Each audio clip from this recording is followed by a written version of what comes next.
Halo Cuyers, kembali lagi bersama Mimin di sini. Kali ini Mimin akan menceritakan manhwa yang berjudul Archmage Curriculum. Manhwa ini menceritakan tentang ironi seorang penyihir bernama Eugene yang terjebak dalam penampilan dan kekuatan yang menakutkan. Bagaimanapun dan apapun yang ia lakukan, ia selalu disalahpahami sebagai penjahat atau monster yang siap mengancam masyarakat. Padahal sebenarnya hatinya sangat polos dan baik hati. Penasaran dengan ceritanya? Mari kita cihuikan saja.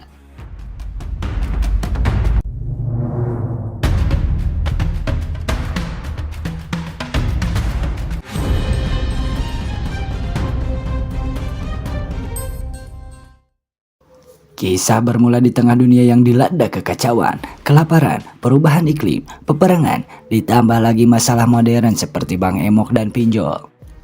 Di tengah situasi genting ini diperkenalkanlah seorang penyihir jenius bernama Uyok yang menyatakan bahwa sihir adalah satu-satunya solusi untuk mengatasi seluruh permasalahan tersebut. Sosok Uyok hadir menggunakan sihirnya untuk mengubah dan memperbaiki seluruh dunia. Keberhasilannya mengatasi kekacauan membuatnya dilulukan, bahkan menjadi idola bagi semua orang. Namun seiring waktu ia mulai berpikir, ia menyadari bahwa seluruh dunia tidak akan terselamatkan jika ia hanya berjuang sendirian. Karena itulah ia memutuskan untuk mencari penerus yang mampu melanjutkan mimpinya. Pilihannya jatuh pada seorang murid bernama Eugene. Uyok pun membuat janji serius, ia akan mendidik Eugene menjadi penyihir terhebat kedua setelah dirinya. Sebagai balasan, ia meminta Eugene untuk berjanji setia meneruskan cita-cita mulianya. Kita melompat jauh 26 tahun kemudian. Di sebuah bangunan kosong yang dingin dan tak berpenghuni, kesunyian itu pecah oleh suara tangisan. Terlihat seorang wanita yang tanpa ketakutan.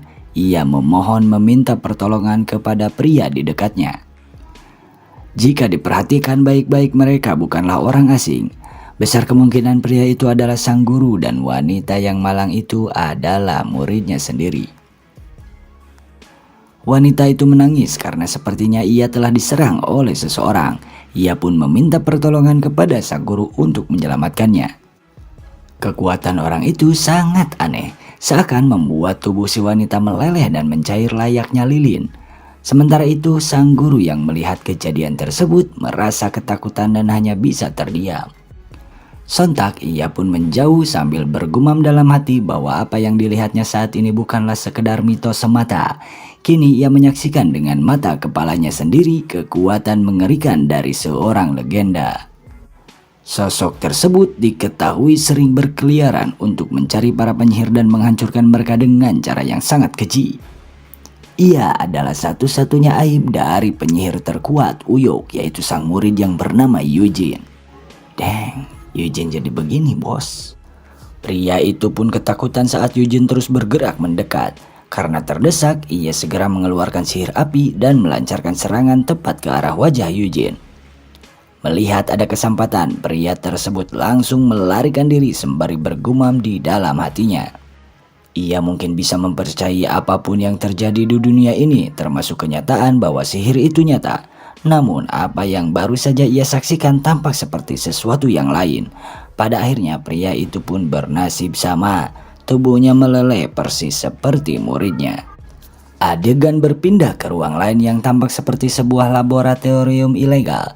Di sana terdapat beberapa orang yang tampaknya merupakan pekerja paksa. Karena mendengar keributan, mereka pun merasa penasaran dan menoleh ke arah pintu yang terkunci. Saat mencoba membukanya, ternyata pintu tersebut tidak lagi terkunci. Salah satu pekerja bertanya dengan penuh harap apakah regu penyelamat telah datang. Dengan perasaan bahagia, mereka pun bersorak karena mengira masa perbudakan mereka akhirnya telah berakhir. Namun, seketika mereka terkejut saat melihat sosok mengerikan yang membuka pintu itu. Sosok tersebut ternyata adalah Eugene. Singkat cerita, pihak berwenang yang sudah bersiap di luar segera mengevakuasi para korban. Salah satu petugas di sana mengatakan bahwa para pekerja tersebut mengalami syok karena dikurung terlalu lama di ruang tertutup. Beruntung tidak ada korban jiwa selama kejadian tersebut berlangsung. Petugas tersebut menambahkan bahwa dirinya belum terbiasa dengan pemandangan yang ia saksikan saat itu. Di sana terlihat jasad orang-orang yang telah berubah menjadi lelehan. Menurutnya, hanya ada satu orang yang mampu melakukan hal semengerikan itu. Inspektur tersebut merasa ragu jika syok yang dialami para korban semata-mata hanya karena mereka dikurung terlalu lama. Tak lama kemudian, orang yang sedang mereka bicarakan pun datang dan menyapa petugas yang tengah berdiskusi dengan Inspektur Seunggi. Eugene yang baru datang tiba-tiba segera menyapa dan berterima kasih kepada Inspektur atas kerjasamanya hari itu. Ia kemudian menanyakan kondisi para pekerja, yang dijawab oleh Inspektur bahwa mereka baik-baik saja. Namun karena posisi wajah Eugene yang terlalu dekat, mereka pun mulai merasa tidak nyaman. Mendengar penjelasan sang Inspektur, Eugene merasa lega. Ia sempat mengira semua akan kacau karena saat ia membuka pintu, banyak pekerja yang mulutnya berbusa bahkan berteriak histeris. Eugene tidak menyadari bahwa sebenarnya mereka ketakutan karena penampilannya yang sangat mengerikan. Ia pun teringat untuk menyerahkan pelaku yang telah meleleh di tangannya. Eugene menjelaskan bahwa pelaku tersebut adalah seorang penyihir yang menculik para gelandangan dan remaja untuk dipaksa bekerja memproduksi sejenis bubuk sihir.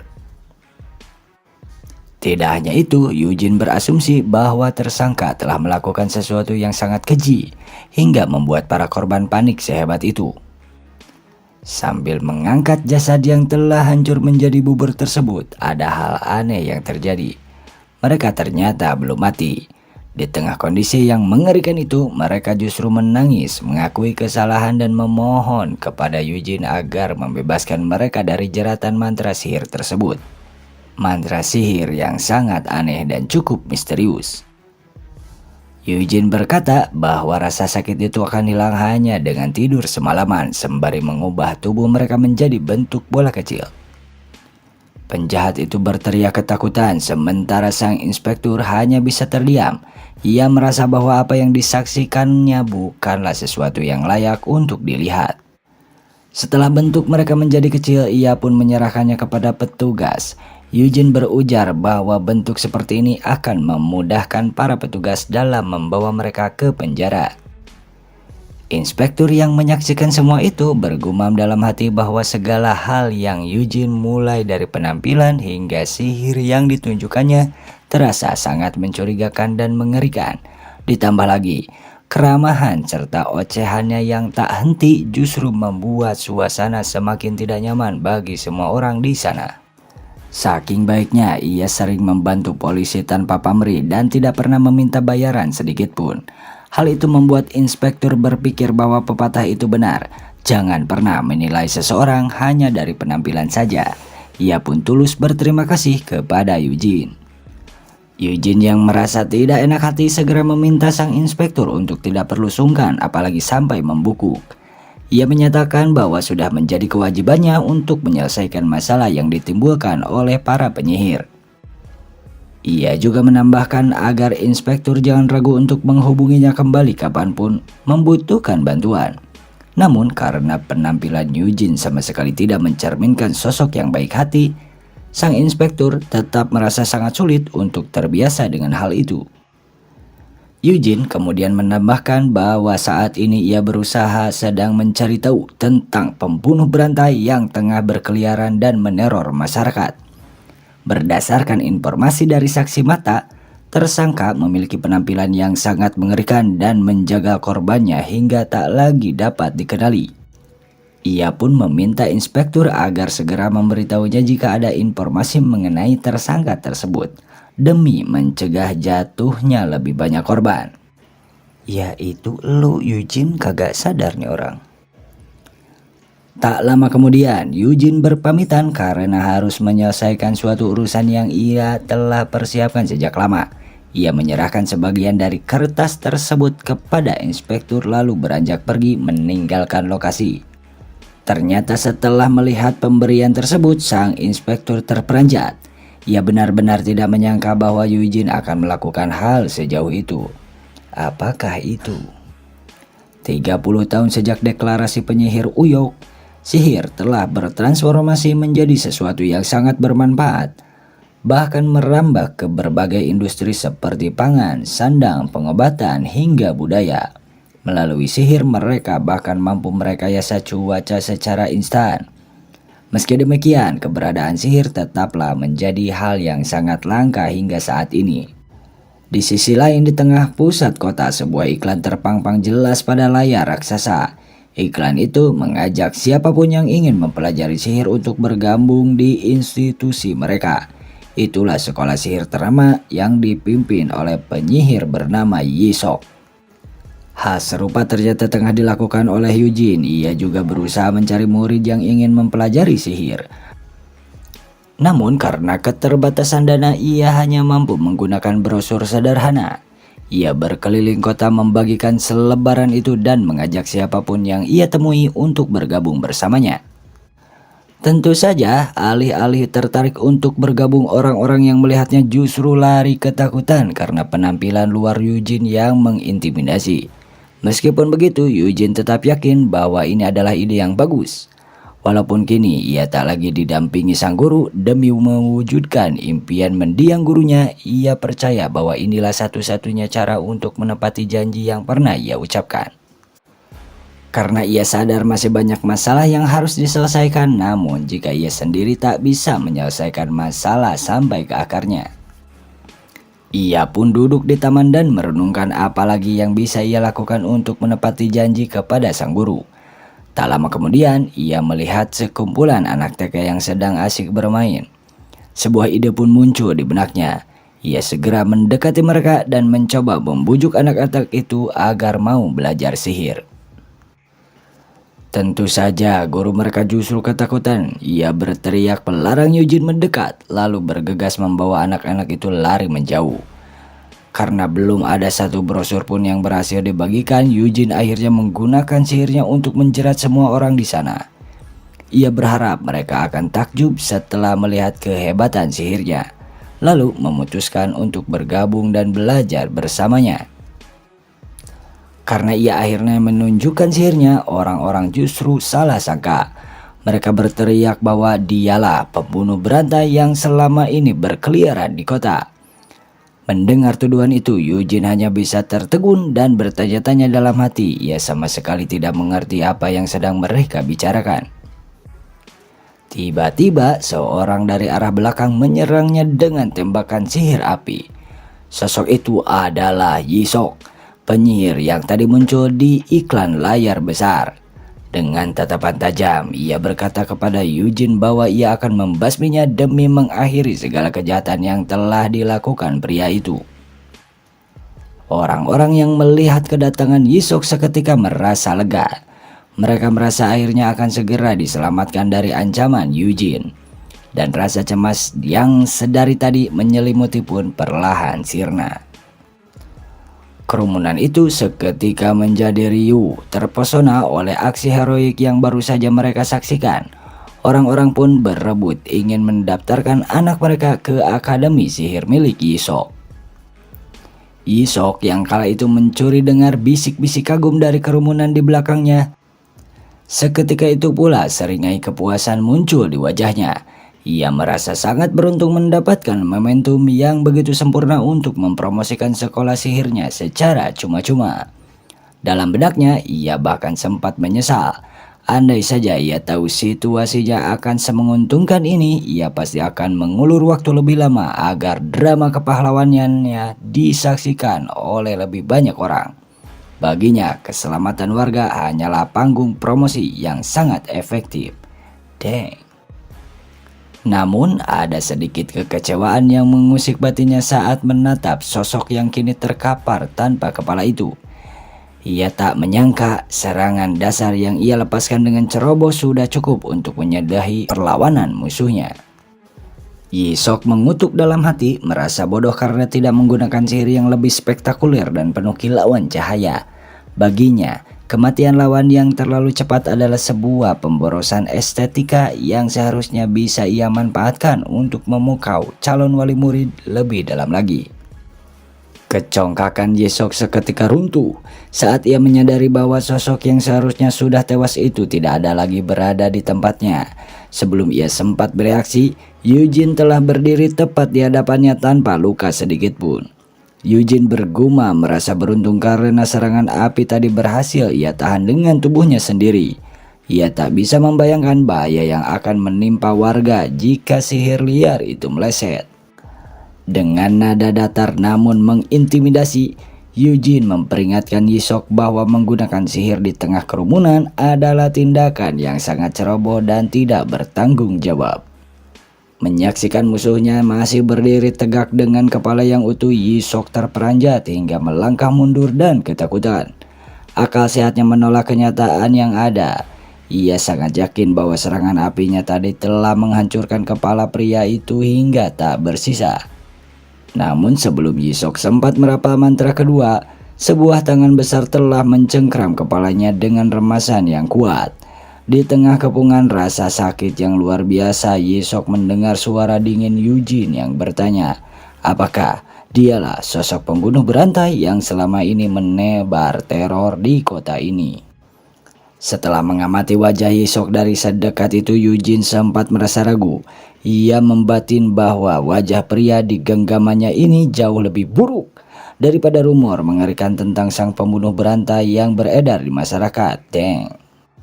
Namun keraguan sirna seketika saat ia mendengar teriakan histeris dan melihat raut ketakutan yang luar biasa dari orang-orang di sekitar mereka. Eugene tidak menyadari bahwa tatapan horor itu sebenarnya tertuju padanya. Sosok mengerikan yang baru saja bangkit dari kematian yang kini tengah meremas kepala pahlawan mereka. Sebaliknya, Eugene justru yakin bahwa warga ketakutan karena melihat kejahatan asli Yisok yang mulai terungkap. Wow. Keyakinannya semakin bulat. Bagi Eugene tidak ada orang waras yang berani menyerang warga tak bersalah dengan sihir liar di ruang publik, kecuali mereka adalah penjahat berdarah dingin. Menurut prinsipnya, tindakan sembrono seperti yang dilakukan Yisok adalah dosa besar yang tak termaafkan bagi siapapun yang menyebut dirinya seorang penyihir. Tanpa membuang waktu, Eugene merapalkan sihirnya dalam sekejap. Tubuh Yisok yang tadinya sombong mulai melunak dan mencair berubah menjadi gumpalan zat cair yang meleleh agar ia tidak lagi memiliki kemampuan untuk melarikan diri. Setelah memastikan sang tersangka tak berdaya, Eugene segera menghubungi Inspektur Seng Yi melalui telepon untuk melaporkan bahwa ia telah berhasil meringkus sosok yang ia yakini sebagai pembunuh berantai. Merasa tugasnya untuk menepati janji pada sang guru telah berjalan di jalur yang benar, Eugene pun beranjak pergi. Dengan langkah tenang, ia melanjutkan perjalanannya menyusuri kota kembali membagikan brosur sederhana miliknya demi mencari murid yang mau bergabung di sekolah sihirnya. Di belahan kota lain, dua orang tampak serius mengamati sebuah rekaman video yang tengah viral. Aksi mengerikan Eugene di taman tadi.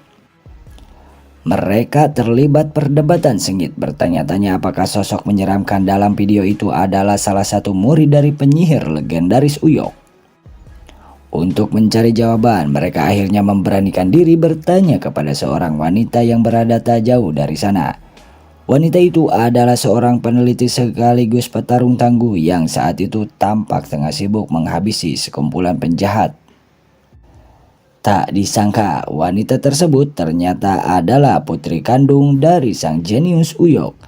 Ia merupakan pemimpin dari regu penyihir tempat kedua orang itu bernaung. Di tengah suasana yang mencekam, sang wanita tanpa ragu menanyakan identitas dalam video tersebut kepada pemimpinnya itu. Namun rekan prianya segera mencoba mencegahnya, karena ia ketakutan bahwa pertanyaan itu akan menyulut amarah sang ketua. Benar saja, saat matanya tertuju pada layar, sang ketua seketika mengenali sosok Eugene. Ekspresi wajahnya berubah drastis menjadi kemarahan yang meluap-luap. Melihat reaksi mengerikan sang ketua, si pria langsung menghardik rekannya. Ia memperingatkan bahwa pertanyaan itu tidak boleh dilontarkan sembarangan. Ia tahu betul bahwa menyebut nama dan melihat sosok Eugene adalah hal yang sangat sensitif bagi pemimpin mereka. Amarah sang ketua meledak seketika. Ia merampas ponsel itu dan menghancurkannya hingga berkeping-keping dalam genggamannya. Melihat ponselnya hancur tak bersisa, si pria hanya bisa terdiam pasrah sembari melemparkan tangan menyalahkan kepada rekan wanitanya. Ia tahu Rasa ingin tahu wanita itu telah membangunkan raksasa yang sedang tidur. Di sisi lain, sang ketua tampak gemetar hebat. Bagaimana mungkin ia bisa melupakan wajah itu? Meski bertahun-tahun telah berlalu, sosok dalam video tersebut tetap menjadi duri dalam ingatannya. Baginya, kemunculan kembali pria itu bukanlah sebuah musibah, melainkan peluang yang telah lama ia nantikan. Inilah saatnya ia membuktikan kepada dunia bahwa dialah satu-satunya murid terbaik yang pernah dididik oleh Uyok. Ia terobsesi untuk menunjukkan bahwa kekuatannya jauh melampaui sosok yang ada di video tersebut, sekaligus menghapus bayang-bayang masa lalu yang selama ini menghantuinya.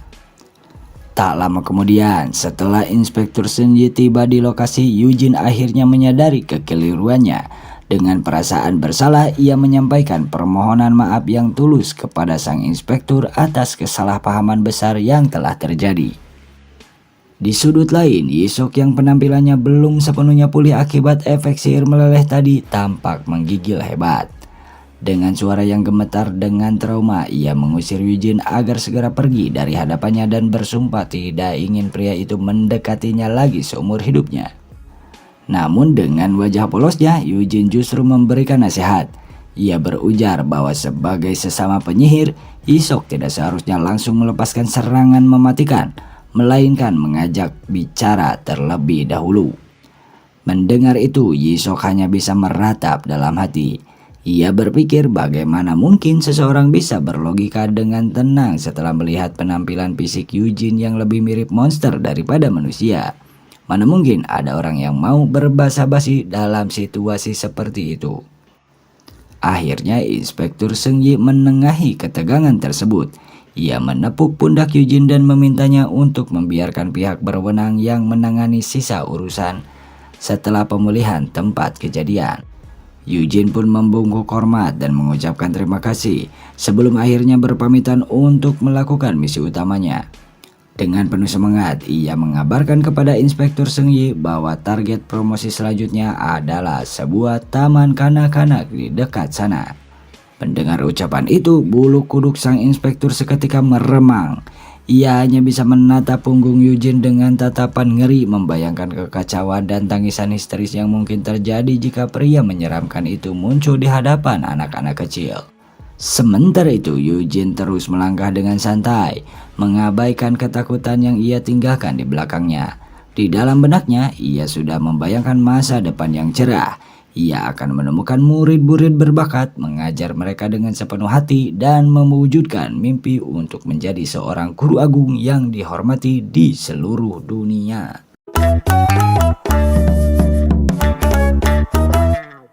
Kilas balik memperlihatkan masa kecil Ain, putri dari penyihir terhebat Uyok. Sejak dulu, Ain selalu merasa dibanding-bandingkan dengan pamannya Eugene. Suatu hari, Ain kecil merasa sangat bangga karena berhasil menuntaskan sebuah formula sihir dan segera memamerkannya kepada sang ayah. Ayahnya memuji dan menyebut Ain sebagai anak hebat. Namun saat Ain menanyakan keberadaan paman Eugene karena ingin memamerkan hal yang sama, ayahnya justru menjawab bahwa pamannya itu masih jauh lebih hebat darinya. Hal ini meninggalkan kesan yang mendalam bagi Ain. Kembali ke masa sekarang, Ain tengah mencari keberadaan pamannya yang sempat menghilang lama dan kini muncul kembali. Ia mencari informasi dari Yisok, orang yang sebelumnya diserang oleh Eugene. Yisok menjelaskan bahwa kekuatan pria itu berada di luar nalar dan sangat mengerikan. Yisok sendiri tidak menyangka jika pria tersebut dulunya adalah murid dari penyihir legendaris Uyok. Ain berharap bisa mendapatkan rahasia kekuatan sihir Eugene, namun yang ia dapatkan justru yepingan dari si Yisok. Yisok terus bercerita tentang dendamnya dan berniat membalaskan perlakuan Eugene dengan bantuan sekumpulan orang yang telah ia siapkan. Karena merasa tidak mendapatkan informasi yang berguna, Ain pun pamit untuk pergi. Namun, anak buah Yisok yang tidak tahu siapa yang mereka hadapi justru menghalangi jalan Ain. Mereka menganggap Ain tidak sopan karena pergi begitu saja dan menuntut untuk meminta maaf kepada tuan mereka. Yisok yang panik mencoba menghentikan anak buahnya. Namun mereka tetap keras kepala karena mengira Ain hanyalah anak Uyok yang bisa mereka atasi dengan mudah. Tak butuh waktu lama, ruangan Yisok pun hancur berantakan akibat amarah Ain. Yisok hanya bisa terdiam pasrah melihat kebodohan anak buahnya. Sebelum meninggalkan tempat itu, Ain hanya mengingatkan Yisok agar lebih mengajari mereka sopan santun terlebih dahulu sebelum belajar sihir. Sementara itu di tempat lain, Eugene tampak asik di depan laptopnya di sebuah kafe. Ia sedang berusaha mengiklankan sekolah sihirnya melalui media sosial. Namun ia justru teralihkan oleh sebuah video lucu hingga tertawa cekikikan. Suaranya yang berisik membuat pengunjung lain terganggu hingga sepasang kekasih menegurnya. Namun saat Eugene menoleh dan memperlihatkan wajahnya, pasangan itu langsung bergidik ketakutan dan justru mempersilahkan Eugene untuk meneruskan tontonannya. Saat akan melanjutkan memasang iklan, tiba-tiba dua anak buah dari En datang menyapa. Meski sempat terkejut melihat penampilan Eugene, mereka menyampaikan bahwa ada seseorang yang ingin bertemu dengannya. Eugene pun setuju untuk ikut pergi bersama mereka. Di perjalanan, Eugene terus mengoceh dan bertanya-tanya siapa yang ingin menemuinya. Salah satu dari mereka terus merasa waspada dan mengawasi gerak-gerik Eugene karena merasa pria di hadapannya ini sangat berbahaya. Sebelumnya, mereka telah menyusun rencana berdasarkan informasi dari Ain. Diketahui bahwa saat Eugene berumur 4 tahun, ia diadopsi oleh Uyok setelah menjadi yatim piatu akibat perang. Eugene dibimbing menjadi penyihir dan tumbuh menjadi ketua Yayasan Riset Teknologi Sihir, sebelum akhirnya menghilang 14 tahun yang lalu. Anak buah Ain sempat terkejut melihat foto masa kecil Eugene yang sangat terlihat lucu. Ain sendiri ingin bertemu Eugene untuk menanyakan alasan kemunculannya kembali dan memastikan bahwa Eugene tidak datang untuk mencoreng nama baik ayahnya. Kembali ke perjalanan, anggota wanita dari tim Ain merasa was-was karena aura mengerikan dari Eugene. Saat Eugene tiba-tiba berbisik di telinga untuk menanyakan sesuatu, wanita itu terkejut dan mengira ia akan diserang. Secara refleks, ia melancarkan serangan sihir hingga membuat tangan Eugene terpotong. Rekannya kemudian ikut menyerang dengan sihir dari atas hingga membuat Eugene terbanting ke tanah. Melihat Eugene terkapar, mereka berdua sempat saling menyalahkan karena takut misi mereka akan gagal jika Eugene sampai tewas. Namun secara mengerikan, Eugene yang dikira sudah mati justru bangkit kembali dengan kemampuan regenerasi yang sangat aneh. Sambil mengeluarkan aura mencekam, Eugene meminta maaf karena telah mengagetkan mereka. Meski ia menganggap reaksi mereka yang sampai menyerang itu terlalu berlebihan menurutnya. Adegan berpindah ke saat sebelum mereka berangkat. Ain sempat meyakinkan anak buahnya bahwa mereka lebih kuat dari Eugene. Dibandingkan dengan Eugene yang hanya seorang peneliti, Myong adalah pengawal yang kuat dan Eunhee adalah penyihir veteran. Ain bahkan berpesan agar mereka tidak berlebihan saat menghadapi Eugene. Sok-sokan padahal mah krocok. Namun kenyataan justru terbalik. Saat Ain tiba di lokasi, ia melihat kekacauan yang sangat besar. Myong sudah berubah menjadi lelehan sementara Eunhee berteriak histeris ketakutan di tengah kerumunan orang yang berlarian. Eugene yang melihat Ain langsung mengenalinya dan hendak menyapa. Namun Ain justru menghantamnya dengan sihir hingga Eugene terpental jauh. Ain kemudian segera menanyakan keadaan anak buahnya itu. Eunhee yang ketakutan memperingatkan Ain bahwa kekuatan Eugene sangat mengerikan karena bisa menembus pertahanan sihir mereka dan memiliki regenerasi yang sangat cepat. Ia bahkan bilang jika Ain sampai tersentuh oleh tangan Eugene, maka habislah sudah. Karena kerumunan semakin ramai, Ain memutuskan untuk memindahkan lokasi pembicaraan menggunakan sihir teleportasi. Saat mendarat di tempat yang sepi, Eugene merasa bahagia melihat keponakannya sudah tumbuh besar dan menjadi penyihir. Namun Ain menghiraukan keramahan itu dan menuduh Eugene telah menyerang anak buahnya. Meskipun Eugene menjelaskan bahwa itu hanya kesalahpahaman, Ain tidak peduli. Ain menyatakan bahwa selama ini Eugene telah mencoreng nama baik ayahnya dan inilah saatnya bagi Ain untuk mengalahkannya. Sambil memperlihatkan lingkaran sihir tingkat 2, Ain bersiap untuk membuktikan siapa di antara mereka yang pantas menjadi penerus sejati Uyok. Tanpa ragu, Ain pun melesat dengan kecepatan luar biasa untuk menyerang Eugene. Di tempat lain di markas Yisok, para bawahannya masih terus mengeluh soal kekacauan yang ditimbulkan oleh Ain. Mereka mendesak Yisok untuk menuntut Ain atas segala kerusakan bangunan dan penghinaan yang menimpa sekolah sihir mereka. Namun Yisok menjelaskan bahwa pilihannya untuk diam bukan karena ia pengecut, melainkan karena ia tahu persis siapa yang mereka hadapi. Yisok mengenang masa lalu saat ia berada dalam satu regu dengan Ain dalam misi membasmi sindikat kriminal. Di sana ia menyaksikan sendiri betapa mengerikannya kekuatan Ain yang membuat dirinya merasa sangat kecil. Menurut perhitungan Yisok, meskipun seluruh anggota akademi digabungkan untuk menyerang Ain, mereka tetap tidak akan punya kesempatan untuk menang. Bahkan sekedar untuk menyentuh selai rambutnya pun mustahil. Kembali ke pertarungan antara Eugene dan Ain. Ain sedang dikuasai amarah menyerang Eugene secara membabi buta. Anak buah Ain yang menyaksikan kejadian itu merasa seolah-olah sedang melihat bencana alam yang sedang mengamuk. Mereka yakin bahwa monster sekuat Ain tidak mungkin bisa dikalahkan oleh siapapun. Namun Eugene yang menjadi sasaran serangan itu justru tetap santai. Meskipun tubuhnya tercabik-cabik berkali-kali, ia terus beregenerasi dengan cepat. Di sela-sela serangan tersebut, Eugene malah sempat melamun dan bertanya-tanya dalam hati apa yang membuat Ain semarah ini.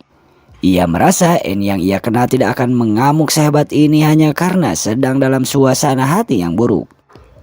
Ain pun meluapkan emosinya menyebut Eugene sebagai pengkhianat yang tidak tahu malu karena muncul kembali setelah sekian lama dan merusak citra ayahnya. Ain bertekad untuk menghukum Eugene atas segala perbuatannya. Mendengar hal itu, Eugene mencoba mencari alasan di balik tindakan keponakannya dan mulai berasumsi sendiri. Eugene tiba-tiba teringat masa lalu saat Ain masih kecil. Kala itu Ain mengeluh sambil menangis karena ia belum bisa menggunakan sihir sama sekali. Padahal anak-anak seusianya sudah mulai mahir. Ain sangat takut jika hal itu akan membuat ayahnya kecewa. Saat itu Eugene mencoba menghibur Ain dan berjanji bahwa ia dan ayahnya sedang meneliti solusi agar Ain bisa menggunakan sihir, bahkan menjadi penyihir hebat yang setara dengan Uyok. Eugene ingat mereka pernah membuat janji bahwa jika nanti Ain sudah bisa menggunakan sihir, mereka akan mempelajarinya bersama-sama untuk membuat ayahnya bangga. Berdasarkan ingatan itulah, Eugene menyimpulkan bahwa Ain saat ini sedang melakukan tantrum karena merasa ditinggalkan. Eugene mengira Ain sengaja mengeluarkan semua sihir hebatnya hanya untuk memamerkan pencapaiannya kepada pamannya. Di sisi lain, Ain mulai mencapai batas staminanya. Ia merasa heran karena serangan bertubi-tubinya tidak meninggalkan luka sedikit pun pada Eugene. Meski ia tahu sihir regenerasi itu hebat, ia yakin pasti ada batasnya kecuali jika lawannya adalah seorang Grand Mage. Dalam keadaan lelah dan menekan jantungnya, Ain membuka kotak berisi obat atau pil, entah untuk apa obat tersebut, namun sepertinya itu berhubungan dengan pengendalian kekuatan sihir milik Ain. Ain pun berpikir keras mengenai cara untuk menyegel sihir regenerasi milik Eugene. Sebelum Ain sempat menelan obat itu, Eugene tiba-tiba berteriak minta maaf. Dengan percaya diri, Eugene bilang bahwa ia sekarang mengerti alasan Ain marah. Ia mengira Ain hanya ingin memamerkan hasil kerja kerasnya selama ini. Eugene pun memuji Ain dengan tulus dan merasa bangga. Merasa bahwa sebagai seorang mentor, ia harus menghargai pencapaian muridnya. Mendengar pujian itu, Ain justru merasa sangat sakit hati. Ia teringat saat ia memamerkan pencapaiannya pada ayahnya dulu. Namun ayahnya selalu membandingkannya dengan berharap ia bisa menjadi sehebat Eugene. Bagi Ain, pujian Eugene saat ini terasa merendahkan. Seolah-olah seluruh kerja kerasnya selama ini dianggap sebagai permainan anak-anak. Karena merasa sangat terhina, Ain nekat meminum semua pil yang ia bawa sekaligus. Meskipun anak buahnya sudah memperingatkan bahayanya, Ain kemudian mempersiapkan jurus pamungkasnya dengan memperlihatkan lingkaran sihir tingkat 2 yang sangat kompleks.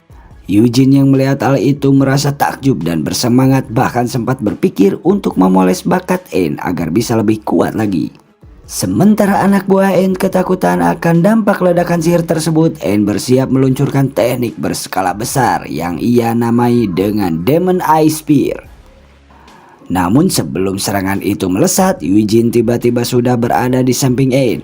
Dengan mudahnya Eugene menyegel serangan tersebut dan justru mengoreksi kesalahan Ain dalam penggunaan sihir yang dianggapnya terlalu berlebihan dan tidak efisien. Ain meledak dengan amarah yang campur aduk dengan rasa malu.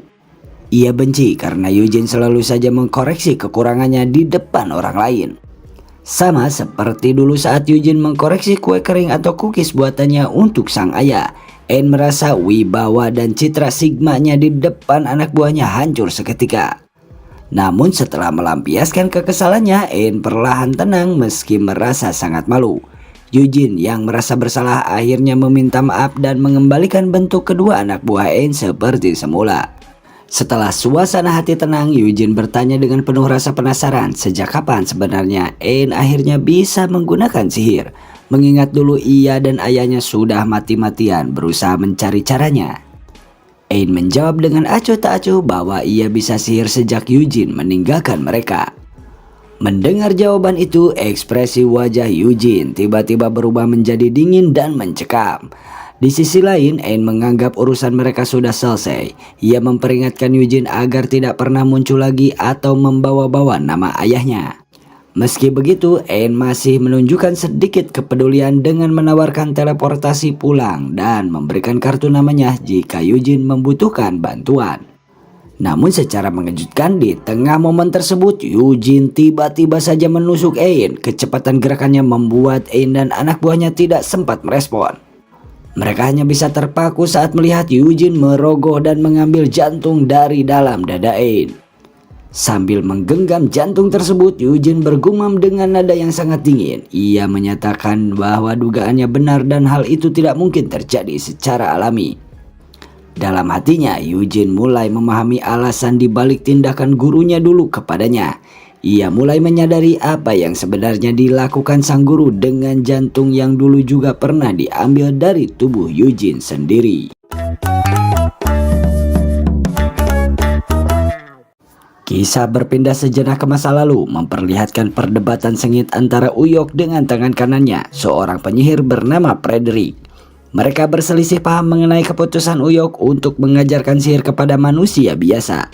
Bagi Uyok, cita-cita terbesarnya adalah melihat sihir dapat dipelajari oleh semua orang tanpa terkecuali, agar kekuatannya bisa bermanfaat bagi kemajuan seluruh dunia.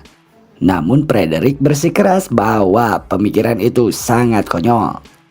Di matanya, semua manusia adalah makhluk lemah yang bisa dilenyapkan hanya dengan sekali jentikan jari. Uyok tidak sependapat. Ia bahkan menantang Frederick dengan mengatakan bahwa suatu saat nanti Frederick bisa saja kalah oleh sosok penyihir yang berasal dari kalangan manusia lemah yang ia hina tersebut. Kesal karena Frederick berani menentang pandangan seorang Grand Mage, Uyok pun melepaskan sihirnya untuk memberikan pelajaran kepada Frederick. Kembali ke masa sekarang, Ain yang sempat pingsan setelah jantungnya diambil oleh Eugene tiba-tiba terbangun. Ia terkejut saat menyadari bahwa dirinya berada di dalam akademi milik pamannya. Eugene kemudian menjelaskan bahwa ia memang sedang membangun sebuah sekolah sihir tersebut dan berniat untuk mempromosikannya secara luas di media sosial. Mengetahui informasi dari pengecekan sebelumnya, Eugene akhirnya mengetahui kondisi jantung Ain yang sebenarnya. Ain pun menyadari bahwa alasan Eugene menusuk dadanya untuk memeriksa kondisi medis yang selama ini ia rahasiakan. Karena kondisi tubuh Ain tidak memungkinkan untuk dibawa ke rumah sakit umum tanpa membongkar rahasianya, Eugene memutuskan untuk membawanya ke akademi dan mengobatinya sendiri. Karena merasa sudah cukup pulih, Ain berpamitan dan meminta maaf karena telah merepotkan pamannya itu. Namun sebelum Ain pergi, Eugene meminta untuk berbicara empat mata. Ada hal yang sangat krusial yang ingin Eugene sampaikan secara pribadi kepada Ain. Akhirnya Ain menyuruh kedua anak buahnya Myong dan Eunhee untuk pulang lebih dulu. Di tengah perjalanan, kedua anak buahnya itu sibuk membicarakan sosok Eugene yang menurut mereka sangat aneh dan konyol. Mereka membayangkan betapa malangnya murid yang masuk ke akademi tersebut karena harus belajar dari guru semengerikan Eugene. Meski begitu, Myong mengakui bahwa sihir regenerasi milik Eugene sangat menarik untuk dipelajari. Tiba-tiba langkah mereka dihentikan oleh seorang pria misterius yang bertanya apakah mereka adalah pengikut dari Ain. Saat Myong dan Eunhee berbalik bertanya tentang identitasnya, pria itu mengaku sebagai kenalan lama dari ayah Ain. Sosok tersebut tidak lain adalah Frederick yang kini telah kembali. Di dalam akademi, Eugene dan Ain sedang membicarakan kondisi jantung Ain yang kian memburuk. Selama ini En mengira dirinya hanya mengidap penyakit alergi mana berdasarkan penjelasan ayahnya dulu. Mendengar hal itu, Eugene hanya bisa tertawa miris karena alasan itu sangat terdengar konyol menurutnya. Eugene membujuk Anne agar berhenti saja menjadi penyihir karena setiap kali ia menggunakan sihir, nyawanya akan semakin terancam. Tentu saja Anne menolak keras saran tersebut. Ia lebih memilih mati daripada harus hidup sebagai manusia normal karena ia merasa hal itu tidak akan membuat ayahnya bangga. Anne justru menyuruh Eugene fokus saja mengurus promosi akademinya daripada mencampuri urusannya. Eugene sempat terdiam bimbang, merasa ada rahasia besar yang harus segera Anne ketahui. Namun sebelum kalimat itu terucap, Anne menerima telepon dari anak buahnya yang mengabarkan bahwa mereka sedang dalam bahaya besar. Anne pun segera pamit untuk menyelamatkan mereka. Sepeninggal Anne, Eugene terjebak dalam dilema apakah ia harus mengucapkan kebenaran atau tidak. Kilas balik memperlihatkan momen saat Eugene masih menjabat sebagai ketua riset di Yayasan Sihir. Kala itu ia berdiskusi dengan Uyok mengenai rencana gilanya untuk menyisipkan sebuah jantung dengan konsentrasi mana yang sangat tinggi ke dalam tubuh Anne yang saat itu masih berusia 8 tahun. Uyok menganggap rencana itu terlalu beresiko, namun Eugene bersikeras ingin melakukan yang terbaik demi masa depan keponakan kesayangannya itu. Karena belum sempat menemukan titik temu, proyek tersebut sempat ditunda untuk mencari solusi yang lebih aman. Kembali ke masa kini, Eugene menyalahkan dirinya sendiri atas kondisi Anne yang sekarat. Ia menganggap dirinya adalah seorang pengecut yang gagal, sama seperti 14 tahun yang lalu. Di tengah ratapan penyesalannya, tiba-tiba bel pintu akademinya berbunyi. Siapakah itu? Di tempat lain, Anne tiba tepat waktu untuk menyelamatkan anak buahnya dari Frederick. Frederick mencibir Anne, mengatakan bahwa selain warna rambut dan matanya, Anne sama sekali tidak mewarisi kehebatan mendiang ayahnya. Frederick diungkap sebagai mantan tangan kanan Uyok yang berkhianat dan merupakan seorang legenda hidup bernama Frederick Gomora, sang penyihir tempur terkuat.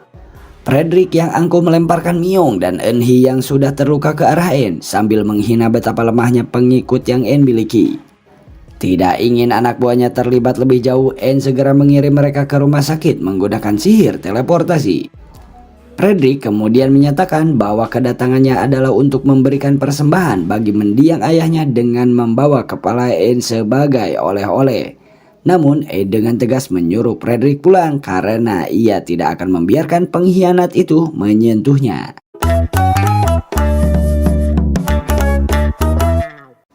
Kisah berlanjut dengan mendaratnya Myung dan Eunhee di sebuah rumah sakit. Berkat penanganan medis yang sigap, keduanya segera mendapatkan perawatan intensif untuk memulihkan luka-luka mereka.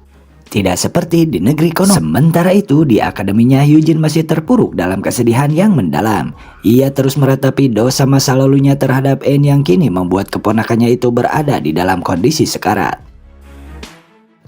Di tengah kegalauannya itu, Inspektur Seung-yi datang berkunjung. Secara resmi, kedatangannya datang adalah untuk membantu rencana promosi. Namun secara diam-diam ia tetap mengawasi setiap gerak-gerik pria itu. Seung-yi khawatir penampilan dan kekuatan Eugene yang tidak wajar bisa sewaktu-waktu memicu kepanikan massal. Namun saat pembicaraan dimulai, Inspektur merasakan aura yang jauh lebih menakutkan dan mencekam dari biasanya terpancar dari tubuh Eugene. Eugene tiba-tiba mengatakan niatnya untuk membatalkan rencana pembangunan sekolah sihir karena merasa kehilangan kepercayaan diri.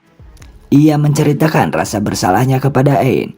Eugene merasa tidak layak menjadi guru karena alih-alih mendukung mimpi keponakannya, ia justru menyuruh Anne menyerah demi keselamatan nyawanya.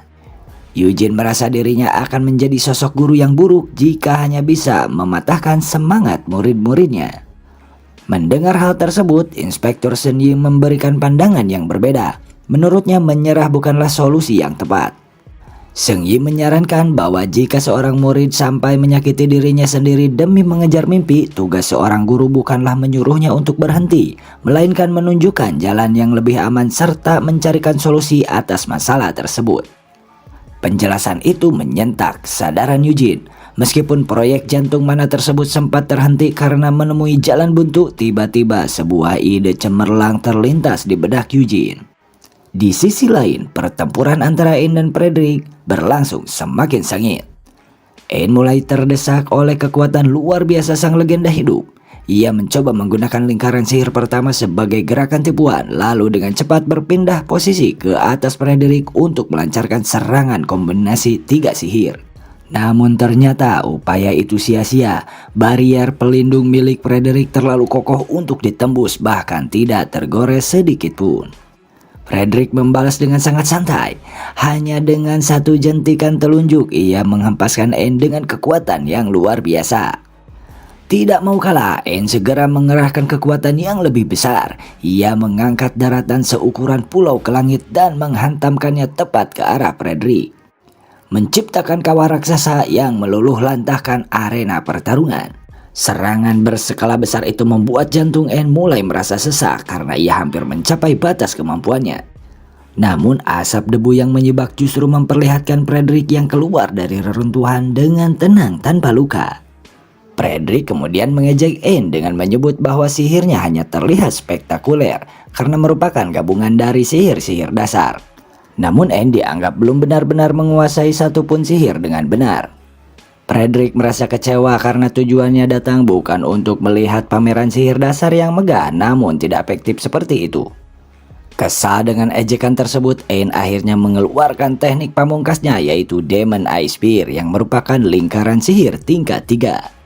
Frederick tampak sedikit terkejut melihat kekuatan tersebut. Tanpa ragu, Ain menghantamkan tombak energi itu ke arah Frederick hingga menyebabkan ledakan yang menghancurkan seluruh area.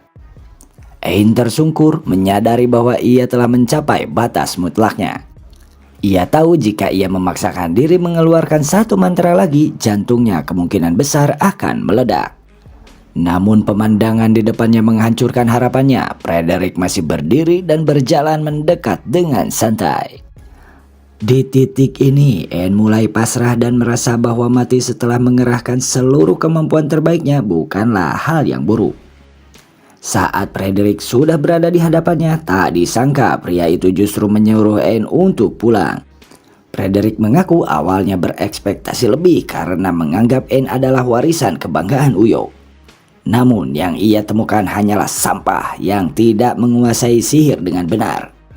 Frederick merasa menghabisi nyawa Ain sama saja dengan membantu mendiang Uyok membuang sampah yang tidak berguna. Hinaan itu memicu harga diri Ain yang sangat tinggi.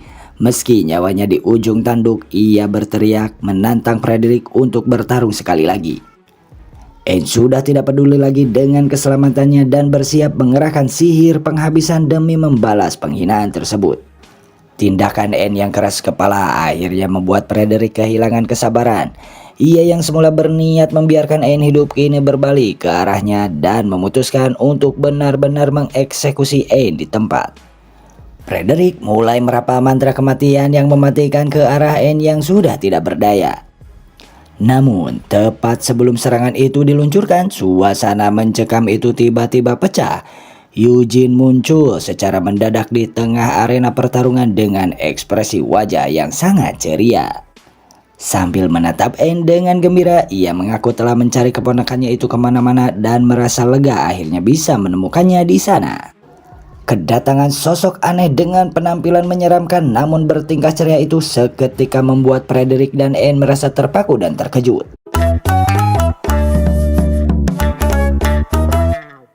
Sesaat sebelum eksekusi Ain oleh Frederick terjadi, suasana di Akademi Eugene berubah tegang. Eugene menerima panggilan darurat dari Myong yang mengabarkan bahwa Ain sedang dalam bahaya, lengkap dengan koordinat lokasinya. Mendengar hal itu, Eugene segera berpamitan kepada Inspektur Seng Yi dengan raut wajah yang berubah drastis. Eugene tidak lupa berterima kasih atas masukan berharga dari sang inspektur. Ia merasa semangatnya kembali berkobar, layaknya para Cihuyers yang selalu memberikan dukungan kepada Mimin.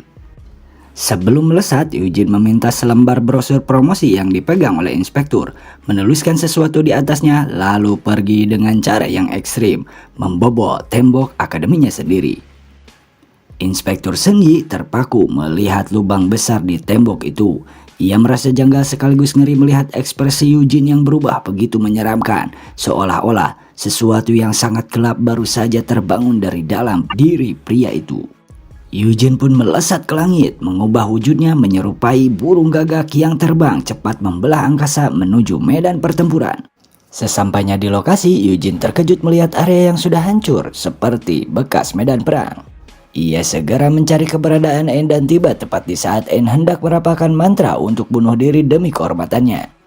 Eugene segera mengintervensi. Ain yang terkejut bertanya bagaimana bisa pamannya itu menemukannya. Eugene menjelaskan bahwa Myonglah yang segera menghubunginya begitu tiba di rumah sakit. Di tengah pembicaraan emosional itu, Frederick yang merasa terganggu tiba-tiba melancarkan sihir yang meledakkan kepala Eugene. Frederick mengaku sangat tidak suka melihat penampilan Eugene yang menurutnya mengerikan. Sehingga ia memutuskan untuk melenyapkan kepalanya seketika. Namun, Frederick terperanjat saat melihat Eugene tetap berdiri dan kepalanya beregenerasi dengan sempurna. Dengan nada dingin, Eugene memperingatkan Frederick bahwa temperamen buruknya tidak pernah berubah sejak dulu dan meminta Frederick menunggu sebentar karena ia masih ingin berbicara dengan keponakannya. Eugene kembali memfokuskan perhatian kepada Ain. Ia memperingatkan kondisi jantung mana Ain yang sudah sangat rentan dan nyaris meledak. Namun Ain yang keras kepala justru membentak Eugene agar tidak ikut campur. Ia merasa siap mati secara terhormat sebagai putri sang legenda Uyok daripada hidup tanpa kekuatan. Untuk pertama kalinya Eugene yang biasanya ceria dan lembut meledak dalam amarah yang luar biasa. Ia membentak Ain bertanya paman macam apa yang akan membiarkan keponakannya mati sia-sia saat membutuhkan bantuan. Melihat kemarahan yang besar pamannya, Ain seketika menciut. Ia hanya bisa terdiam dan menangis, menyadari bahwa mimpinya menjadi Grand Mage mungkin sudah musnah bersama kondisi jantungnya yang rusak. Saat itulah Eugene menawarkan solusi. Ia mengakui bahwa jantung lama Ain memang memiliki mana yang besar, namun benda itu justru membunuh pemiliknya secara perlahan.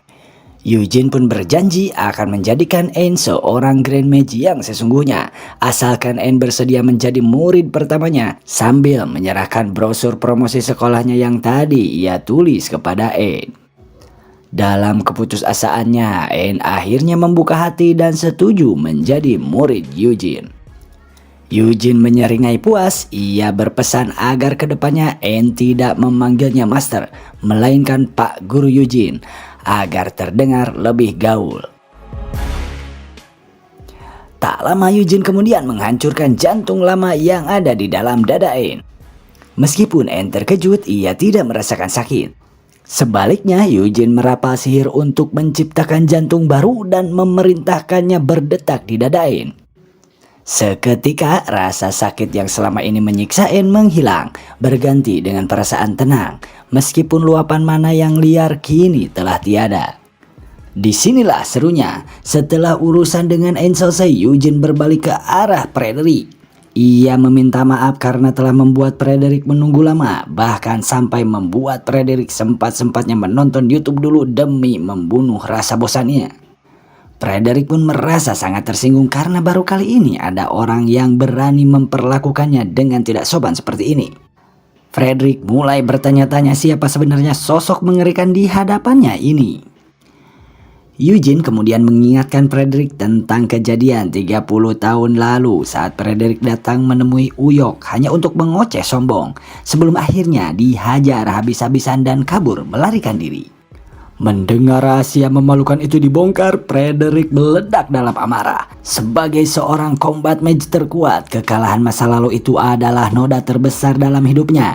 Ia mengeluarkan aura mana yang sangat dahsyat, siap untuk menghancurkan Eugene berkeping-keping. Ain panik melihat situasi tersebut. Ia menganggap Eugene sudah gila karena berani memprovokasi legenda seperti Frederick. Namun Eugene tetap berdiri tenang sambil menatap murid barunya. Ia berkata bahwa ini adalah momen pelajaran yang sangat berharga. Eugene bersiap menunjukkan kepada Ain tentang apa yang dimaksud dengan sihir yang sesungguhnya.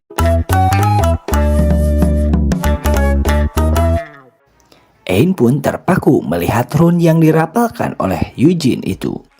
Bentuknya sangat asing, berbeda jauh dari sihir manapun yang ia pernah pelajari. Ain pun mulai meragukan apakah yang ditunjukkan pamannya itu benar-benar sihir. Sebelum Ain sempat bertanya lebih jauh, Eugene merapal sebuah mantra perlindungan yang membuat tubuh Ain menjadi kebal terhadap serangan Frederick. Lalu menyuruhnya menjauh dari arena pertempuran. Eugene kemudian mengungkap fakta yang mengejutkan. Bab yang ia berikan kepada Ain sama sekali tidak menggunakan mana. Eugene mengakui bahwa saat ini ia tidak memiliki mana di jantungnya. Ia berjanji setelah pertarungan ini berakhir, ia akan mengajarkan Ain cara merapal sihir tanpa bergantung pada energi mana sedikit pun. Melihat Eugene mendekat, Frederick menyadari bahwa lawan barunya ini adalah tipe petarung jarak dekat. Ia menyeringai penasaran, ingin menguji sejauh mana kekuatan murid Uyok tersebut. Dengan percaya diri, Frederick mengaktifkan barir pelindungnya untuk menerima serangan Eugene. Namun ia terkejut saat Eugene merapal sihir pengikat yang justru melilit dan menghancurkan barir tersebut hingga membelenggu tubuhnya sendiri. Ain yang melihat barir tak tertembus milik Frederick hancur berkeping-keping merasa sangat takjub, mengingat sebelumnya ia bahkan tidak mampu menggoresnya sedikit pun. Frederick pun mulai merasa bahwa murid Uyok yang satu ini memiliki level yang sangat berbeda. Dengan cepat, Frederick melepaskan ikatannya, menghilang dalam sekejap dan muncul di belakang Eugene untuk menghantam kepalanya hingga hancur. Seperti sebelumnya, Eugene beregenerasi secara instan, membuat Frederick mulai merasa tertantang oleh kemampuan langka tersebut. Ain terus mengamati dengan cemas, khawatir Frederick akan segera menemukan titik lemah dari regenerasi pamannya. Kecemasan itu terbukti saat Frederick menusuk perut Eugene dan mengalirkan teknik petir hitam miliknya. Ia berniat memecah seluruh molekul dalam tubuh Eugene agar sistem regenerasinya rusak total. Namun Frederick justru terperanjat saat Eugene dengan santainya memegang petir hitam tersebut dan menariknya layaknya sedang mencabut rumput liar. Padahal petir itu seharusnya mampu melelehkan apapun yang disentuhnya. Sebelum Frederick sempat melancarkan serangan berikutnya, Eugene sudah mencengkram tangannya. Frederick sempat merasa aman karena ia masih memiliki 12 lapis teknik proteksi yang ia klaim mampu menahan ledakan nuklir sekalipun. Gelo musuh alami Kim Jong-un nih orang. Namun kepercayaan dirinya runtuh saat melihat tangannya mulai meleleh seperti lilin. Dalam kepanikan, Frederick terpaksa memotong tangannya sendiri untuk menghentikan efek lelehan tersebut. Eugene pun menggunakan momen itu untuk memberikan pelajaran kepada Ain. Ia menjelaskan bahwa teknik yang ia gunakan bukanlah sihir konvensional, melainkan teknik manipulasi tubuh dan objek yang ia namakan Murun Magic. Dengan teknik ini, Eugene bisa mengubah bentuk tubuhnya maupun objek lain yang ia sentuh sesuka hatinya. Di sisi lain, Frederick mencoba membalas dan meledakkan Eugene saat lengah. Namun Eugene justru menerobos kobaran api itu dan melesat ke arahnya. Perasaan Frederick mulai campur aduk. Ada rasa bingung, jijik, dan sebuah perasaan yang sudah lama ia tidak rasakan, yaitu rasa takut. Ia pun terus membombardir Eugene dengan serangan dahsyat. Namun Eugene yang terus beregenerasi justru tertawa terbahak-bahak di tengah serangan tersebut. Bagi Frederick, Eugene adalah makhluk mengerikan yang seharusnya tidak ada di muka bumi ini. Dalam sekejap, Eugene berhasil menusuk dada Frederick dan mencabut jantungnya. Sambil berbisik, Eugene meminta maaf dan bergumam bahwa semakin lama ia menggunakan kekuatannya, otaknya semakin terasa gatal. Frederick yang tampak sudah menyerah mengakui kelengahannya. Eugene pun mengatakan bahwa orang yang membantai satu kota tanpa rasa bersalah seperti Frederick tidak pantas mempelajari sihir. Lalu ia bersiap menghancurkan jantung tersebut. Bro, kira ini sudah selesai? Tentu saja tidak, Marisol. Frederick bukanlah lawan yang mudah untuk dikelabui. Di detik terakhir, ia memompa seluruh sisa mana dari jantungnya ke pembuluh darah, memungkinkannya tetap hidup meski tanpa jantung.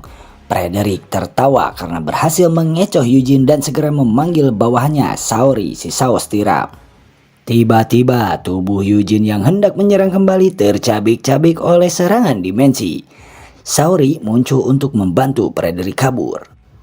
Meski sempat ingin melanjutkan pertarungan, Frederick akhirnya setuju untuk pulang setelah ia merasa mendapatkan pencerahan mengenai titik lemah Eugene. Frederick merapal beberapa mantra aneh dan menggabungkannya menjadi mantra tingkat 3. Ia melesatkan serangan kecil yang berhasil menyayat pipi Eugene hingga mengeluarkan darah. Merasa telah mendapat ilmu baru, Frederick berterima kasih dan menantang Eugene untuk bertemu kembali di panggung yang lebih besar sebelum akhirnya menghilang melalui teleportasi dimensi milik Saori. Ain yang kala itu segera menghampiri pamannya dengan penuh rasa khawatir. Ia tak menyangka legenda hidup seperti Frederick bisa dibuat lari tunggang langgang oleh pamannya tersebut. Namun Eugene yang rendah hati menyebutnya hanya sebagai keberuntungan karena musuhnya itu lengah.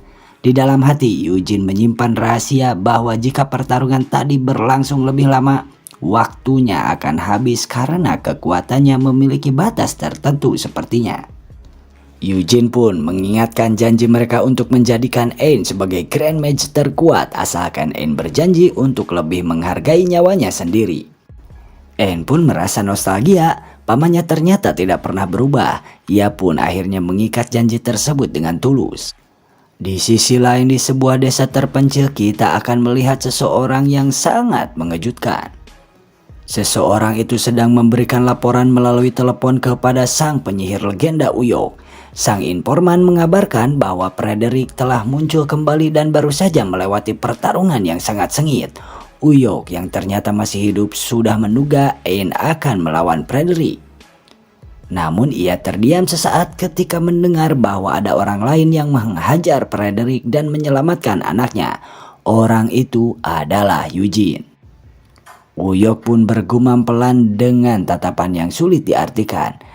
Akhirnya dia sudah kembali.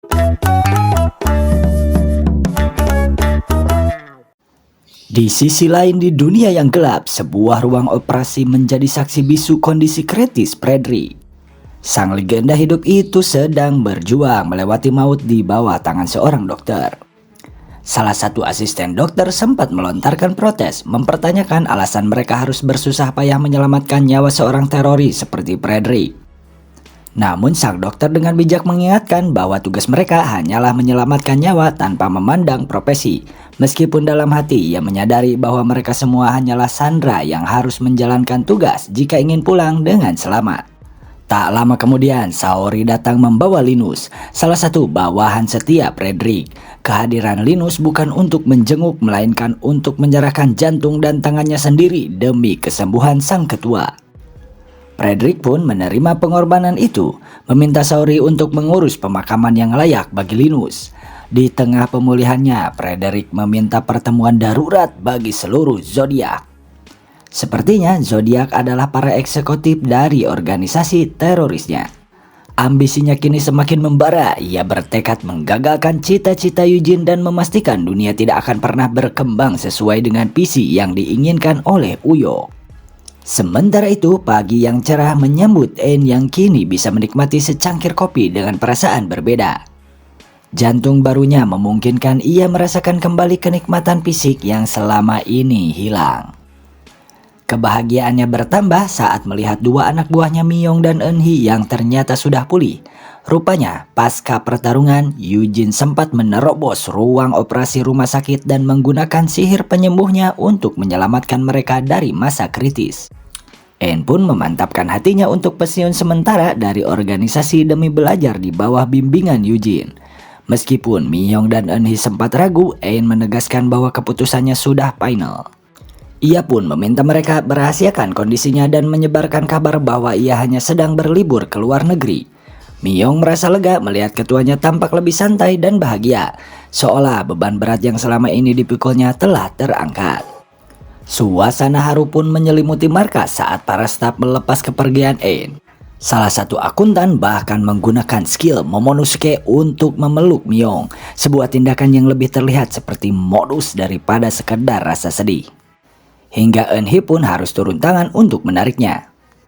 Sebagai kado perpisahan, mereka menyerahkan topi legendaris milik Ain yang telah diperbaiki. Meski masih ada sobekan di bagian atas yang sulit dihilangkan, Ain tetap menerimanya dengan rasa syukur sebagai pengingat atas kelalaiannya sendiri. En pun berpamitan kepada seluruh staf dan berterima kasih karena mereka bersedia menjaga organisasi selama ia pergi. Ia pun berjanji jika waktunya sudah tepat dan ia telah berhasil menguasai sihir kembali, ia akan pulang dan menjadi ketua yang membanggakan bagi mereka semua. En melangkah maju menuju Akademi Yujin dengan semangat yang belum pernah ia rasakan sebelumnya. Beban berat yang ia pikul selama bertahun-tahun seolah terangkat. Namun setibanya di sana, semangatnya mendadak surut saat melihat Inspektur Seunggi sudah duduk santai di dalam akademi. Seperti biasa, sang inspektur datang untuk melakukan pengawasan terhadap Yujin. En langsung meledak dalam kekecewaan. Ia memarahi pamannya karena dianggap tidak bisa menjaga rahasia. Padahal ia sudah susah payah berbohong akan pergi ke luar negeri. Namun Yujin dengan polosnya menenangkan En dan bilang bahwa Seunggi adalah orang yang sangat bisa dipercaya karena mereka adalah teman baik. Mendengar hal itu, Seunggi hanya bisa membatin. Ia merasa canggung karena sebenarnya ia ada di sana sebagai intel untuk mengawasi gerak-gerik Yujin, bukan sekedar bertamu. Meski begitu, Seunggi berjanji pada En bahwa ia tidak akan menjadi mulut ember dan segera pamit pulang. Tepat saat Seunggi hendak membuka pintu untuk keluar, ia berpapasan dengan seorang yang sangat tidak disangka-sangka. Seunggi memberitahu Yujin bahwa ada tamu lain yang datang. En dan Yujin pun menoleh dengan rasa penasaran. Sosok itu masuk dengan langkah santai mengomentari betapa ramainya akademi tersebut. En yang masih ingin bersembunyi segera menutupi wajahnya dengan topi dan berniat menunggu di luar agar identitasnya tidak terbongkar. Namun saat ia melirik ke arah Yujin, En pun terkejut melihat ekspresi wajah pamannya yang berubah menjadi sangat suram. Sebuah campuran antara rasa kaget, benci, dan heran. Tanpa permisi, tamu misterius itu justru mengangkat topi yang menutupi wajah En. Ia berkata bahwa sangat disayangkan jika wajah cantiknya harus ditutupi. En yang merasa diperlakukan kurang ajar segera membentak orang tersebut. Namun amarahnya seketika hilang dan berganti dengan keterkejutan yang luar biasa saat ia melihat siapa sosok tersebut. Di hadapannya berdiri sang penyihir legendaris Uyok, ayah kandungnya sendiri. Uyok menatap putrinya dengan lembut, memuji betapa cantiknya En sekarang. Lalu menoleh ke arah Yujin untuk menyapa murid lamanya yang sudah sekian lama tidak ia temui. Sementara itu En yang masih kebingungan dengan kedatangan Uyok hanya mampu menampilkan ekspresi datar yang sulit ditebak. Seolah menyimpan banyak pertanyaan dalam bedaknya. Di seberang sana, Uyok mengatakan bahwa ia tidak pernah menyangka Yujin akan bertemu dengan Frederick. Menurutnya, pria itu seharusnya sudah sadar akan usianya, bukan malah berkeliaran sambil melakukan hal-hal yang tidak berguna. Saat masih kecil, Frederick tidak pernah bersikap seperti itu sehingga Uyok menduga sifat gandrungnya tersebut muncul belakangan ini. Tak lama kemudian, Uyok mengucapkan terima kasih kepada Yujin karena telah menyelamatkan nyawa anaknya. Meski mengetahui bahwa En cenderung impulsif, ia tetap menilai anaknya sebagai sosok yang pintar dan baik hati. Mendengar pujian itu, En menunduk malu. Perasaannya bercampur antara canggung dan senang karena mendapat pengakuan dari ayahnya. Uyok lalu menambahkan bahwa ia juga merasa sangat bangga pada Yujin yang kini menjadi muridnya. Mendengar hal itu, Yujin terkejut hingga nyaris meledak menahan emosi. Banyak pertanyaan yang ingin ia ajukan kepada gurunya, namun ia sadar bahwa saat ini bukan waktu yang tepat karena En berada di sana. Ia berusaha menenangkan diri, mengendalikan emosinya sambil sesekali menggaruk lehernya. Bagaimanapun juga situasi seperti ini adalah sesuatu yang tak bisa dihindari dan harus ia hadapi. Di dalam hatinya, Yujin masih ingat kejadian di mana gurunya dulu bertindak sejauh itu hingga mengambil jantungnya. Sementara itu, Uyok di seberang sana menyayangkan bahwa pertemuan mereka harus terjadi dalam kondisi seperti ini. Ia berharap seharusnya mereka bisa bertemu dalam keadaan yang jauh lebih baik. Tiba-tiba saja Yujin melangkah mendekat ke arah Uyok dengan gerakan yang cepat, seolah hendak menerkamnya. Semua orang yang melihat sontak terkejut, khawatir dengan apa yang akan dilakukan oleh Yujin terhadap penyihir legendaris itu. Namun yang terjadi justru sebaliknya, Yujin memeluk gurunya itu dengan sangat erat. Ia tahu bahwa tindakannya tidak pantas dan terkesan kekanak-kanakan, tetapi ia tidak mampu menahan keinginannya untuk memeluk gurunya tersebut. Rasa rindu dan ketakutan bahwa Uyok mungkin tidak ingin melihatnya lagi telah lama ia pendam. Eugene mengakui bahwa ia sangat merindukan gurunya dan takut jika dirinya tidak lagi diterima, hingga ia tidak pernah memiliki keberanian untuk menemui Uyok sebelumnya. Ia pun memeluk gurunya lebih lama, memohon agar momen itu bertahan sedikit lebih lama lagi. Uyok hanya bisa tersenyum melihat kelakuan muridnya. Meski Eugene kini telah tumbuh tinggi, baginya Eugene tetaplah murid yang kekanak-kanakan seperti dulu. Merasa situasinya sudah aman, Inspektur Seung-gi pun pamit untuk pulang, meninggalkan mereka bertiga di tempat itu. Namun sebelum benar-benar pergi, Uyok memanggilnya. Seung-gi terkejut ketika menyadari bahwa penyihir legendaris itu mengenalnya. Uyok mengatakan bahwa ia mengetahui dedikasi sang inspektur yang selalu bekerja keras demi keselamatan warga dan memperlakukan muridnya dengan sangat baik. Ia pun mengucapkan terima kasih atas hal tersebut. Mendapat pujian dari sosok legendaris yang tampan itu membuat Seung-gi tersipu malu. Ia pun segera berpamitan dan pergi. Setelah itu, Uyok menyadari bahwa kekuatan En telah menghilang. Ia merasa kecewa karena alih-alih memberitahunya, En justru meminta bantuan kepada Eugene. En tergagap, merasa bersalah karena tidak bermaksud seperti itu. Namun Uyok justru mengatakan bahwa En boleh mempercayai Eugene. Setidaknya Eugene adalah murid yang paling ia percaya. Bahkan mungkin pamannya itu bisa membantu En dengan cara yang lebih baik dibandingkan dengan dirinya. Uyok lalu meminta izin kepada En untuk berbicara empat mata dengan Eugene. Ia menganggapnya sebagai pertemuan antara orang tua dan guru sebelum En benar-benar memulai pembelajaran sihir di akademi milik Eugene. Meski sebenarnya penasaran dengan pembicaraan mereka, En tak bisa menolak dan akhirnya menyetujuinya. Di sebuah ruangan yang cukup aman, Uyok mulai pembicaraannya dengan jujur.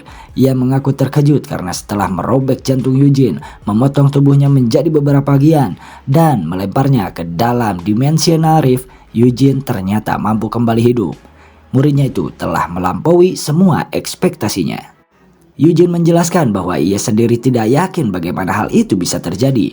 Mungkin sifat dari dimensional rift itulah yang membuatnya mampu pulih dan kembali dalam kondisi yang hampir sempurna. Eugene sebenarnya ingin menanyakan satu hal, namun sebelum sempat bertanya, Uyok memotong pembicaraan dan menanyakan apakah setelah semua yang terjadi Eugene tidak membencinya. Eugene terdiam sejenak sebelum menjawab. Sejak hari Uyok di mana menyelamatkannya saat ia sekarat, hingga setiap hari yang mereka habiskan bersama, semua itu ia jalani demi gurunya. Ia menyatakan bahwa ia tidak akan pernah bisa membenci Uyok, bahkan jika gurunya memintanya, ia bersedia mati sekali lagi. Ucapan itu membuat Uyok terdiam. Ia tak tahu apakah Eugene benar-benar bodoh, terlalu polos, atau justru terlalu baik. Akhirnya Uyok berkata bahwa karena tidak ada orang lain yang mampu dan bersedia melakukan hal sejauh itu untuknya, ia kembali menawarkan Eugene untuk mengulangi rencananya tersebut. Eugene langsung menolak. Ia mengatakan bahwa 14 tahun lalu pun ia sudah menyampaikan bahwa rencana itu sangat menyeramkan. Ia bersedia membantu gurunya dengan cara lain, namun tidak dengan hal tersebut. Uyok akhirnya mengalah. Ia tidak lagi memaksa, bahkan tidak menanyakan alasan Eugene. Sejak hari itu ia merasa cukup dengan apa yang ada. Melihat kondisi tubuh Eugene yang kini telah dipotong-potong, Uyok merasa takjub. Ia bertanya-tanya bagaimana semua itu bisa terjadi tanpa sihir, dan bagaimana Eugene bisa selamat dari situasi yang begitu fatal. Eugene menjelaskan bahwa ia menamai fenomena ini sebagai sihir tanpa lingkaran. Ia menyusunnya secara sistematis agar orang-orang dengan sedikit sihir atau bahkan tanpa sihir sama sekali tetap bisa menggunakan sihir, asalkan mau bekerja sama dan belajar. Ia berencana mengajarkan hal ini kepada En dan membantunya menjadi seorang Grand Mage. Setelah itu, Eugene ingin mendidik lebih banyak penyihir yang kompeten dan bermoral demi masa depan dunia. Semua itu ia lakukan demi mimpinya, yaitu menjaga kehidupan yang bahagia dan harapan umat manusia, menciptakan dunia sihir yang hangat dan penuh kebaikan. Jika mimpinya terwujud, Eugene tidak perlu menjalankan rencana gurunya itu. Mendengar hal itu, Uyok hanya mendengus kesal. Rencana Eugene terdengar terlalu manis dan optimis. Namun ia menyukainya karena sangat mencerminkan sifat muridnya. Meski telah berusaha membujuk, rencananya tetap tak menarik bagi Eugene. Uyok pun berpesan kepada Eugene untuk mendidik Anne dengan baik dan menjadikannya seorang Grand Mage. Ia menambahkan bahwa meski Eugene tidak membantu rencananya, selama Eugene tidak menghalanginya, ia akan mendukung mimpi muridnya itu. Ia menyayangkan bahwa Eugene sempat membangkitkan harapannya, hanya untuk menghancurkannya kembali. Namun sejauh ini Eugene adalah satu-satunya orang yang pernah menggoyahkan hati seorang penyihir legendaris seperti dirinya. Eugene pun berjanji akan menjadikan Anne sebagai Grand Mage hebat seperti ayahnya. Ia meminta agar harapan yang dulu pernah Uyok titipkan kepadanya kini dialihkan sepenuhnya kepada Anne. Setelah pembicaraan selesai, Uyok menemui Anne yang sedang menunggu dan meminta maaf karena telah membuatnya menunggu lama. Ia pun mendekap anaknya dan menyampaikan harapannya agar Anne bisa mewujudkan mimpinya menjadi seorang Grand Mage. Sambil memeluknya, Uyok ingin tahu bahwa apapun tujuan yang ia kejar, sekeras apapun usaha dan sebesar apapun hasil yang ia raih, Anne akan selalu menjadi anak kesayangannya. Ia hanya berharap Anne menemukan tujuan yang benar-benar layak untuk diperjuangkan sepenuh hati. Anne terkejut dan tersipu malu mendengar kata-kata itu. Ia berjanji akan berusaha sebaik mungkin dan selalu mengingat pesan ayahnya. Uyok pun berpamitan dan menitipkan anaknya kepada Eugene. Sementara Anne yang masih terkejut oleh kata-kata ayahnya yang terus terngiang di kepalanya menunduk dengan wajah yang masih tersipu malu. Di sisi lain, Eugene menjelaskan soal biaya akademi kepada Uyok. Untuk mengikuti kurikulum pembelajaran, ada sejumlah biaya yang harus dibayarkan. Anne terkejut mendengarnya. Ia tidak menyangka Eugene akan meminta bayaran. Eugene hanya menjelaskan bahwa Anne telah resmi mendaftar di akademinya. Meski Anne sempat membantah karena merasa Eugene sebelumnya berniat membantu tanpa bayaran, Eugene menegaskan bahwa ia telah menyiapkan pembelajaran khusus untuk Anne. Jika ia tidak memungut biaya, murid lain bisa menganggapnya tidak adil. Mendengar itu, Anne tak bisa berkata apa-apa. Untungnya biaya tersebut jauh lebih murah dibandingkan akademi lain dan Uyok bersedia membayarnya. Namun Anne justru merasa sangat malu. Ia bukan anak kecil lagi dan kini sudah memiliki pekerjaan. Ia berniat membayar sendiri biaya tersebut. Dalam hatinya, Anne mengira Eugene tidak akan meminta bayaran sama sekali. Meski kondisi keuangannya sedang krisis dan ia telah menjual rumahnya serta pindah ke kamar kos demi menghemat pengeluaran, ia yakin semuanya akan baik-baik saja. Namun ternyata Eugene meminta bayaran membuat Anne terkejut dan memaksanya untuk kembali menghitung ulang seluruh anggaran hidupnya.